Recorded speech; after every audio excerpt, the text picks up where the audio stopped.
अस्सलाम वालेकुम नाज़रीन and welcome to the Sky Trading. मैं आपका दोस्त मेज़बान आपकी खिदमत में हाज़िर हूँ आज के इंट्राडे सेटअप्स के साथ। सो लेट्स फाइंड आउट कि आज मार्केट हमें क्या-क्या पॉसिबिलिटीज़ देती है। सबसे पहले हम इसके डेली में हैं। डेली के टाइम फ्रेम में हम देखते हैं कि ये लो एक इम्पोर्टेंट लो थी, क्योंकि एक स्विंग लो का एरिया था। इसको मार्केट ने एक डाउन साइड में ब्रेक किया और ब्रेक इन कर दिया। अब हमारे पास इम्पोर्टेंट क्यों था? क्योंकि इसने यहाँ पे एक ब्रेक ऑफ स्ट्रक्चर किया हुआ था इस जगह पे, स्विंग हाई को ऊपर ब्रेक किया हुआ था। तो अगर ये लो बिल्कुल ही जो है वो हो जाती ब्रेक, तो ये मार्केट को फर्दर नीचे लेके जा सकती थी। अब हुआ क्या कि आपको सिनेरियो बताते हैं। सिनेरियो ये हो गया है कि मार्केट ने स्लो को नीचे एक कैंडल क्लोजिंग की डे की और सेकंड डे की क्लोजिंग इसके अंदर की है। तो अब मार्केट क्योंकि इसको बेरिश होने के लिए कम से कम 2 कैंडल्स इसके नीचे क्लोज करनी चाहिए थी, जो कि इसने नहीं की हैं। इसने एक कैंडल क्लोज की है नीचे और मंडे वाली क्लोज की है ऊपर। तो अब इसका टारगेट जो है वो अब कम से कम 3400 के करीब करीब है फर्स्ट टारगेट मेनली, क्योंकि यहाँ सप्लाई है जो कि यहाँ पे हो चुकी है मिटिगेटेड। तो अब मार्केट का फिर ट्रेंड बुलिश शुरू हो चुका है। 4 आवर्स में देखते हैं। 4 आवर्स में देखते हैं तो आपने नोट किया होगा कि आपको एक सप्लाई बताई गई थी, क्योंकि जब इसने 4 आवर का स्ट्रक्चर बेरिश में किया, क्योंकि 4 आवर का अभी भी बेरिश में है स्टिल, जब तक कि ये हाई वो ऊपर क्लोजिंग नहीं देती मार्केट इसके 4 आवर्स की दो कैंडल्स कम से कम। ठीक है, ये हाई जो है आपका 3350 वाला हाई, ये इंपॉर्टेंट जोन है।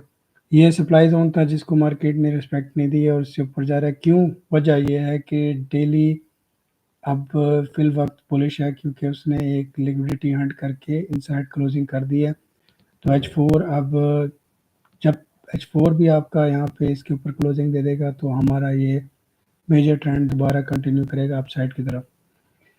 तो अभी हमारे पास जो अपॉर्चुनिटी है वो यही है कि हम इसको कैसे बाय में पकड़ें। हमने बाय अब फाइंड करनी है। H1 में हम आते हैं।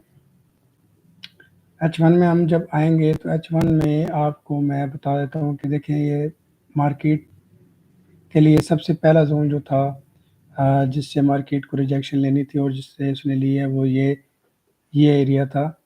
ठीक है, यहाँ से इसने रिजेक्शन ली है और रिजेक्शन लेने के बाद डाउन साइड की मूवमेंट इसने दी है।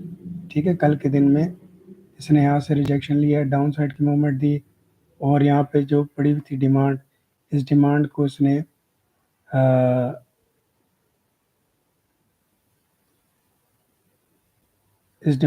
पिक किया है। ठीक है, ये वाली डिमांड, और इस एरिया से ये दोबारा बुलिश अपसाइड की मूवमेंट इसने कर दी है स्टार्ट। ठीक है, अब हमारे पास मार्केट में ये स्विंग आई था जो कि QML का जोन भी बन रहा था। अगर मैं इसको आपको ड्रॉ करके दूं निशान लगा के, तो ये एक स्विंग आई था जो QML का भी जोन बन रहा था।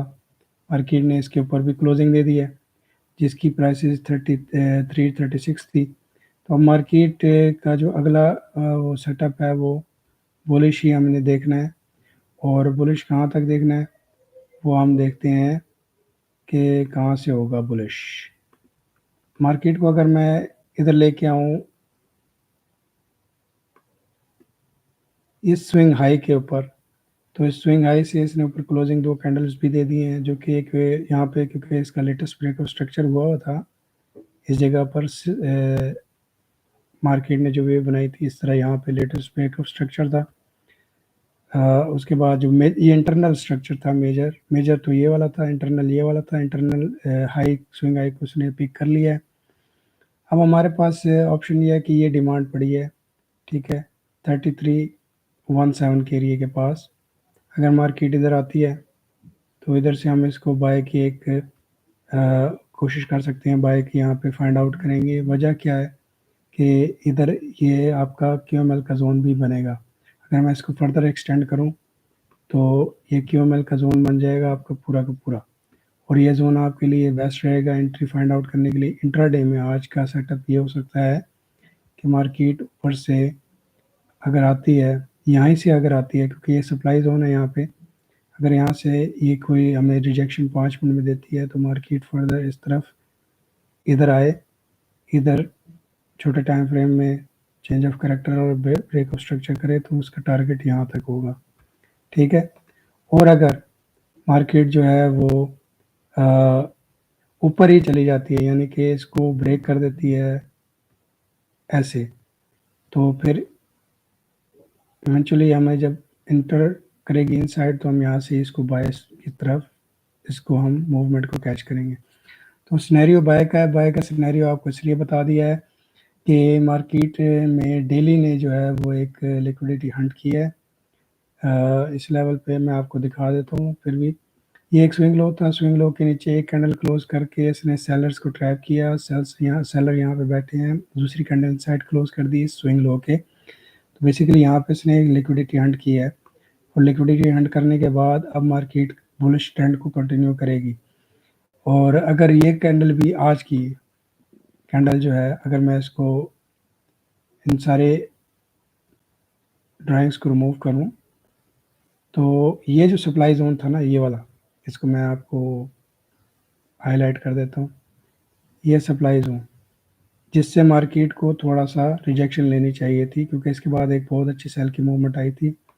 इस सप्लाई जोन को इसने कर दिया इनगल्फ। अगर आज के दिन में ये कैंडल बहुत स्ट्रॉन्ग मोमेंटम से बुलिश क्लोज हुई तो कल रीटेस्ट पे ये सप्लाई जोन है, इसकी सपोर्ट लेवल बनेगी और यहाँ से मार्केट अपसाइड की मूवमेंट दे सकती है हमें फर्दर 3403 तक, और उससे ऊपर इस हाई स्विंग हाई के ऊपर क्लोजिंग दे सकती है, क्योंकि ये एक स्विंग हाई इसका एक मेजर स्विंग हाई है जो कि एक रेजिस्टेंस का एरिया है और इसको मार्केट टेस्ट करने जा सकती है। और पॉसिबली जिस तरह के सिनेरियोस फंडामेंटली चल रहे हैं तो इसको ये लॉन्ग टर्म में ऑल टाइम हाई भी लगा सकती है। तो फिल वक्त के लिए हमने 1 आवर के जो टाइम फ्रेम है उसमें अगर हम देखें इंट्राडे में तो हमारे पास ये एक डिमांड का एरिया पड़ा है।